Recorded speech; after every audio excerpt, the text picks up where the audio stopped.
Fövqəladə Hallar Nazirliyinin Dövlət Yanğın Nəzarəti Xidməti yanğın təhlükəli restoranın fəaliyyətini dayandırıb.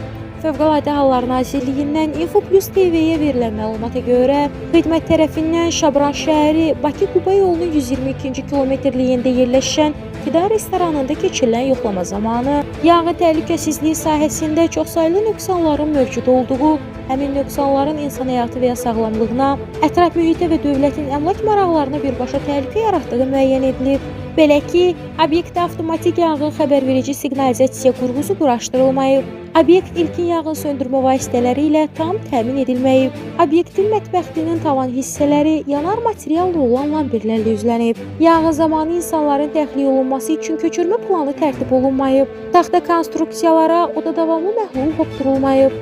Obyektin daşınmaz əmlaki icbari sığortalar haqqında Azərbaycan Respublikasının qanununa uyğun olaraq sığorta olunmayıb.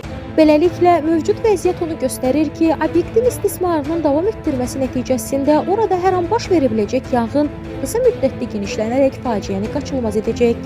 Qeyd olunanları nəzərə alaraq, yanğın təhlükəsizliyi norma və qaydalarının tələblərinin kobud pozulması faktları aşkar edilmiş, Şabran şəhəri Bakı-Quba yolunun 122-ci kilometrliyində yerləşən Fidan restoranının fəaliyyətinin dayandırılması barədə qərar qəbul olunub və qərarın bir nüsxəsi obyektin nümayəndəsinə təqdim edilib.